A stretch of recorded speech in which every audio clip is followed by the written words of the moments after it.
so without them, nice and dark. There we are. That's that done. Next job, highlighting the cloak.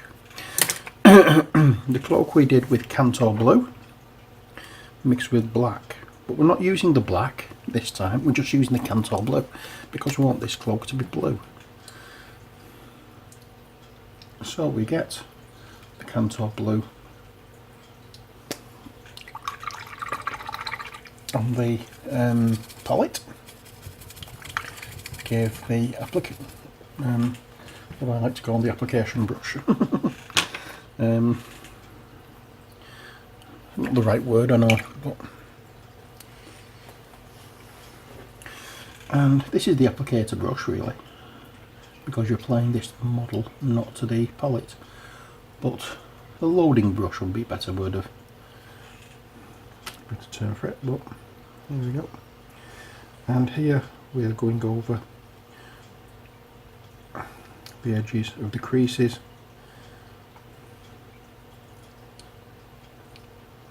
And the Cantor Blue.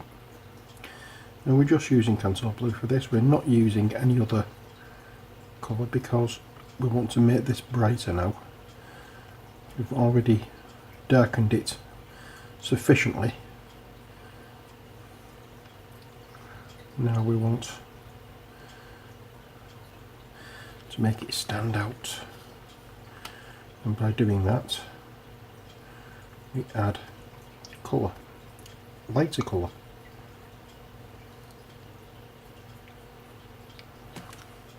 And we go progressively lighter and lighter with this.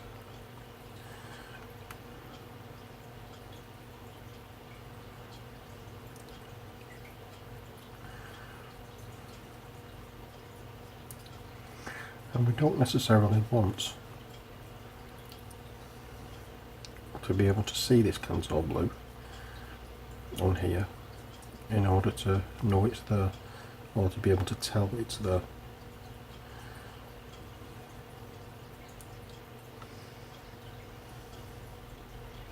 So once it dries, it will darken up.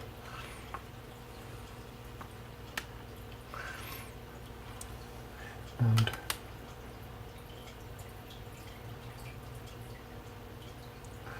we will see it, because this is not the first layer of this Cantor Blue we're going to be adding.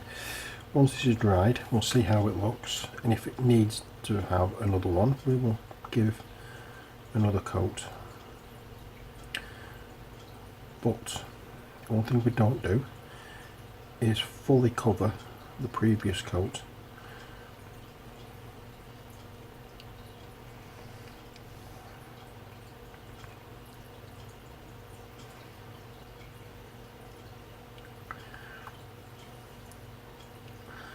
So here I'm just moving inwards to show off that curve in the material.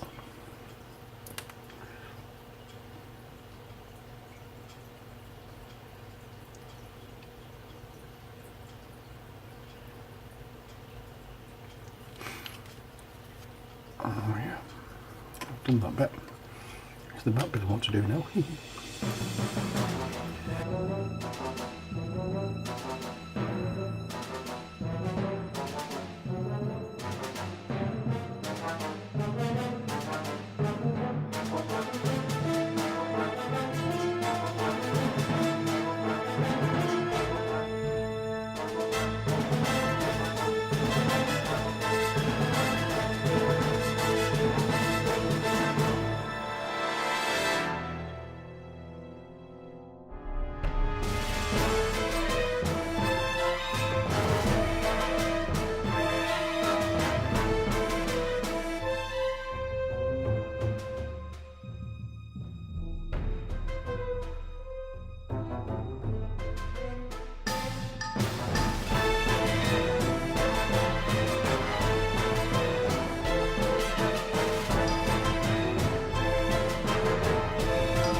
and we're just picking out all the areas that we would assume is going to be hit, or we presume that it's going to be hit by light, and that's the areas that are raised.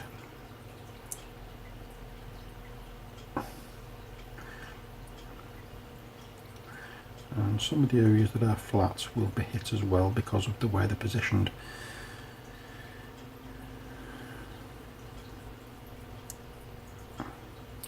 So we just try and go over each and every area.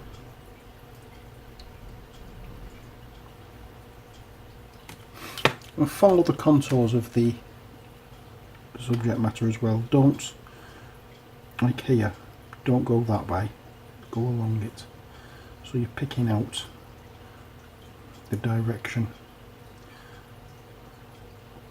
that it's going in, and it looks a lot smoother and a lot neater and a lot more realistic. As you can see, I'm not covering now, I'm going back over things, I'm not covering the previous area completely.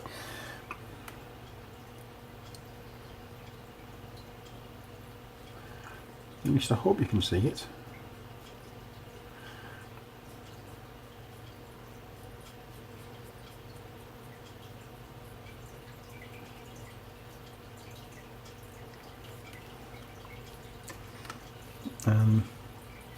I will come back later on and make this a bit paler, but for now I'm just trying to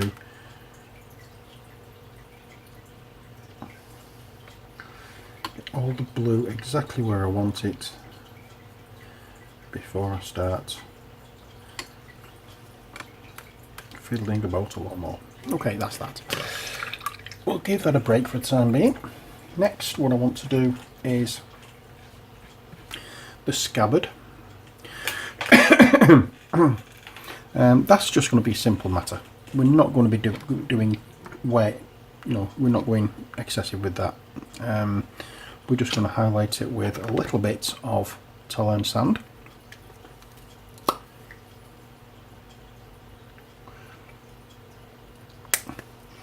Into which a little bit of iron oxide. Just a little bit.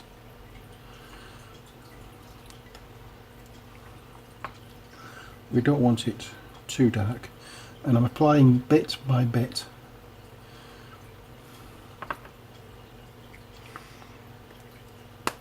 I'm just going to add a spot of this Bestigar flesh in there as well.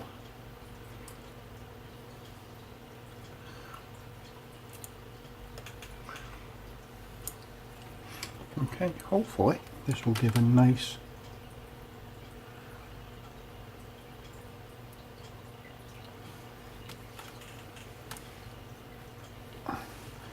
I'm just going to just whiz down now along the edge.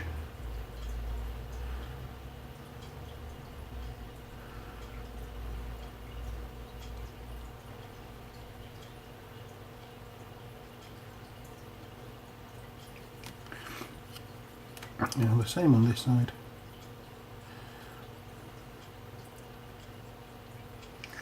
There we are, that will do.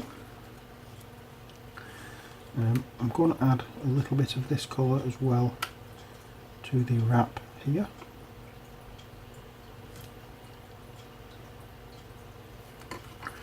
In fact, let's paint the wrap in this colour. I'm calling it a wrap. There must be some technical term for it. I don't know what it is. Grit? I don't know.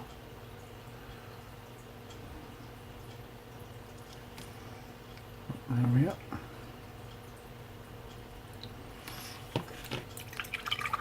And a little bit later we'll come back and just touch up a little on there.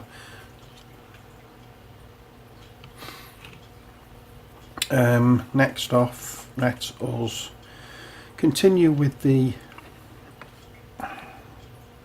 part. For that, we're going to use a little bit of Evil Sun Skelet. No, we're not. We're going to use corn red.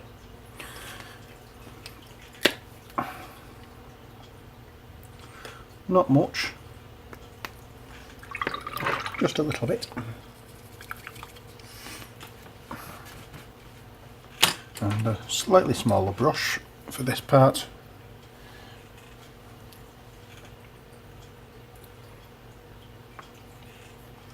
And we'll just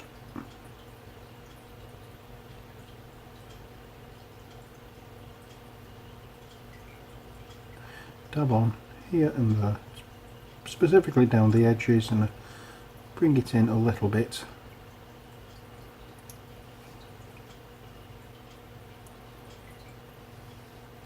Obviously making sure you don't go into any recesses.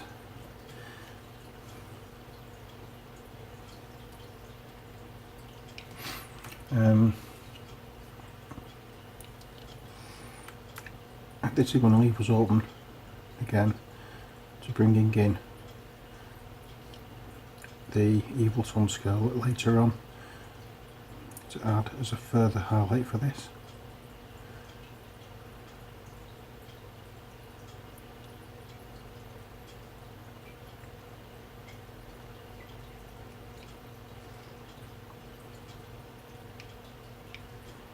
And just that is, of course, if we need it. Just because we can doesn't mean to say we should. If you think it's fine without, leave it. Stop when you're happy with it and not before.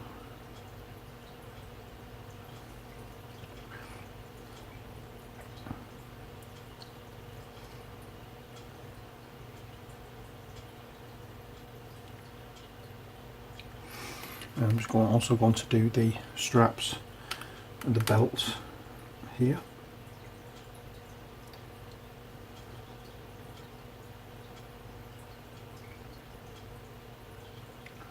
And as you can see, I'm doing the top edges.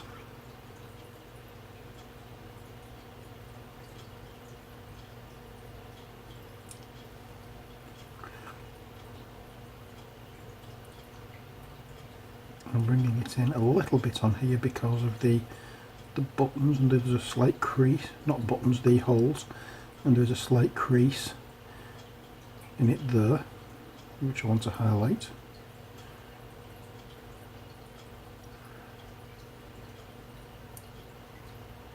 And it raises up there as well, which I want to highlight. There we are, that's that one.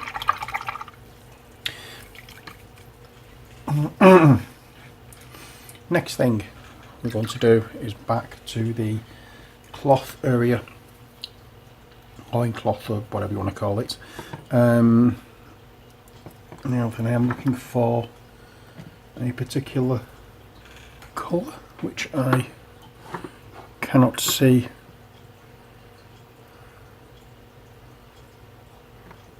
Oh, hell.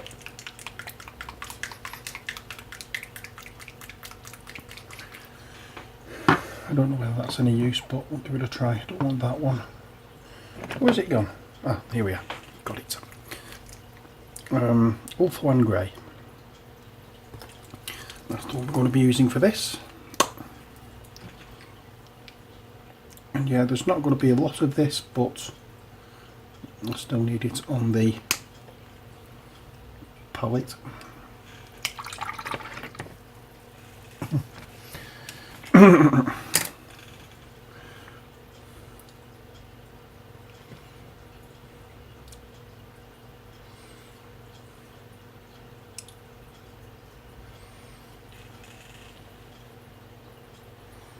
There we go. And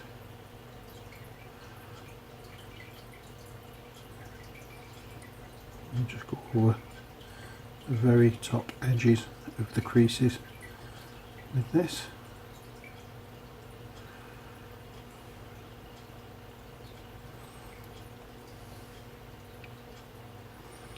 Everywhere.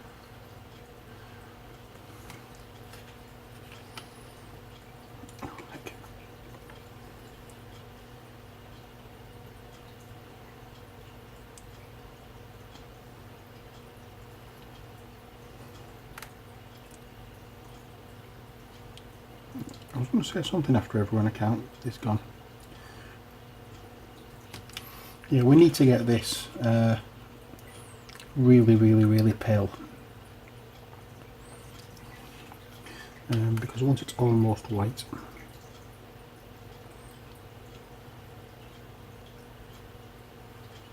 so as I said, along the very top edges of the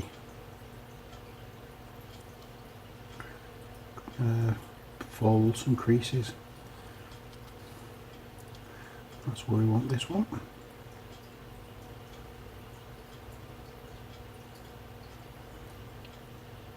And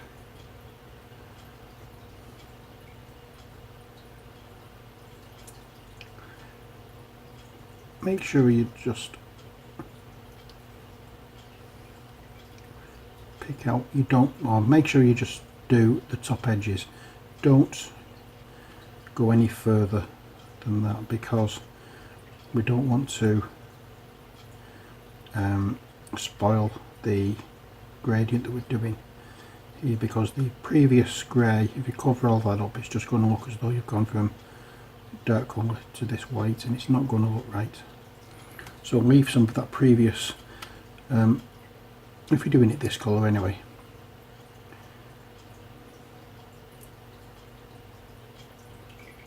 So the previous colour of Administratum Grey that I've applied to this, I'm going to leave some of that visible. Not all of it, obviously.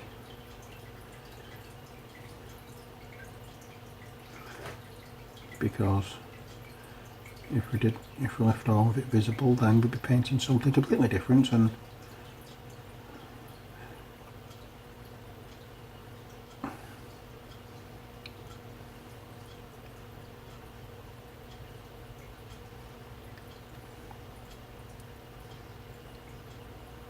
sorry, I keep going quiet because I'm concentrating. And I'm trying to get through this, not as quickly as I can, but get as much done in the time I have available, because I don't know how much time I have available. That's the issue I have at the moment. So that's that bit done. Next, we're going to go into Stormhost Silver.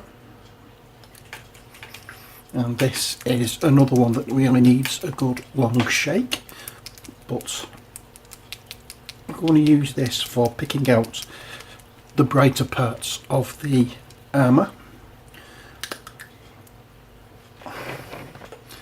and not just the armour but the chains around the arm as well.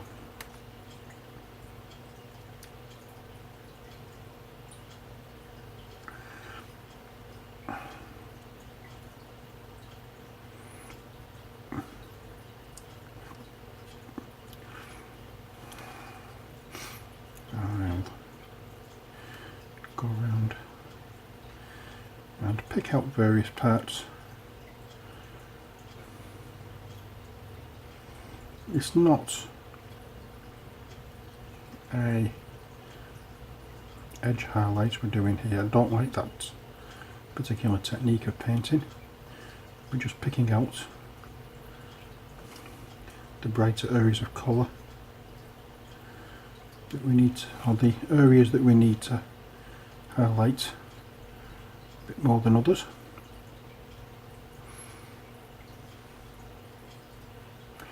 I'll do this bit now before we get onto the skin.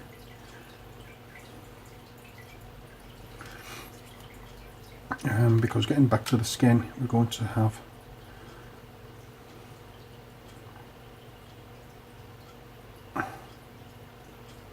what do you call it?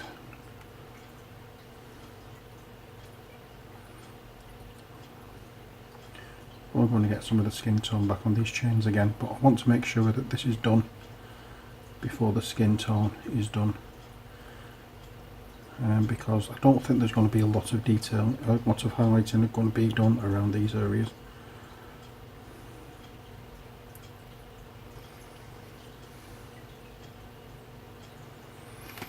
And just a little on the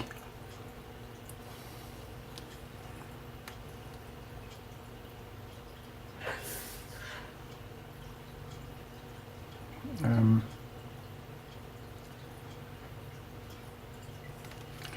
the shield.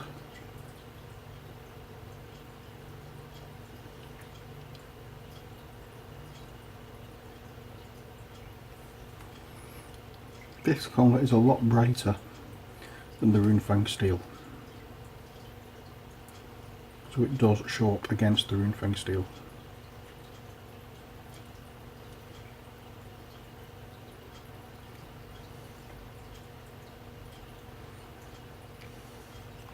And it's one reason I use this as the kind of like extreme highlight colour for metallics, because it's a very bright colour. There we are. And just a little down here. Oops, I've got some on the skin tone there, but never mind. And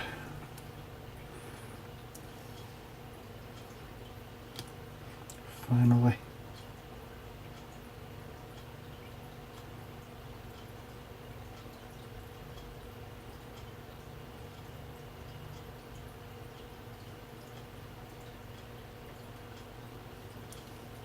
I'll also do some on the bottom.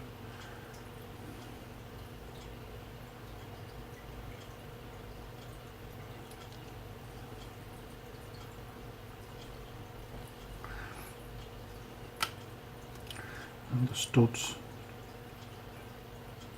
on this as well.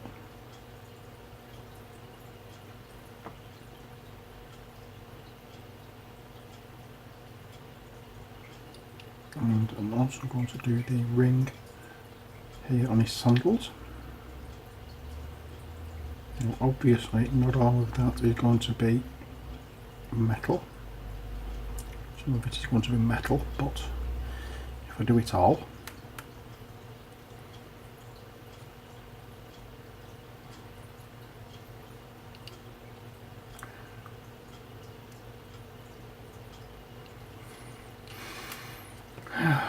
there we are.